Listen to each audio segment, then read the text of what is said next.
Well,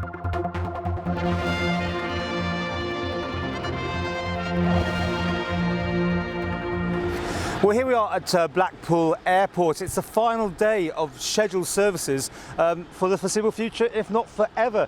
And David from Citywing, you must be disappointed, upset. What about what's going on here to Blackpool? We're very disappointed with what's happening with Blackpool, Paul, actually. I mean, from our perspective, we've obviously been working hard to see what we can do to retain the services. But from us, it's a very sad day because we're going to lose the vital links between the Isle of Man and Blackpool, the two communities getting together and doing business and families meeting friends and things. It's really important for us.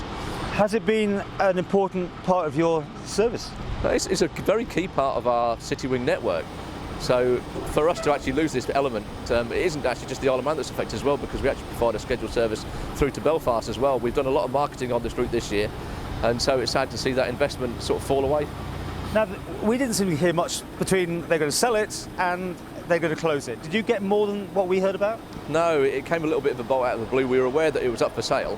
However, the date when they announced it was going to be sort of ceasing on the 15th, came to us with about 2 weeks' notice. From our perspective, we obviously then had to get every man looking to see what we can do to try and retain the service or see what we can do in the future.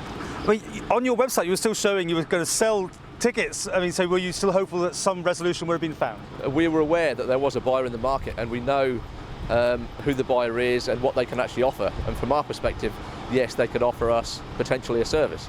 So from that side of things, we're still hopeful because we know there are actually other buyers out there, Paul.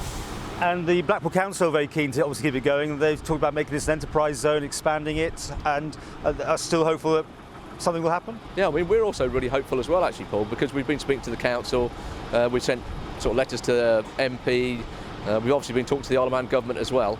And from our perspective, we know still from our dealings even this week and even yesterday that there is actually more than one bidder in the marketplace for this. So we're hopeful that at some stage in the future we're going to be able to operate services to here. A lot of talk that really this is all going to end up as just a housing estate.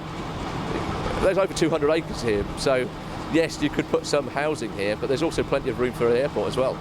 So from our perspective, we're actually, even though this is a really sad day, I mean, and from our perspective, we're going to have the last scheduled commercial flight in here.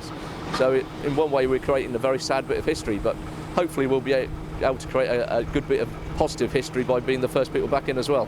Of course, one of the things I hate the most, I mean, I love the airport and the connection, but having to pay £10 exit, even today, people are being charged that money. No comment on that one, really. No development, though, for the time being? No development for the time being. And when do you think you will have some announcement, if any, to make about filling in this sort of part of the schedule? From our understanding, there's more meetings ongoing today, and from those meetings we'll have a clearer idea of what we can and what we can't do in the future.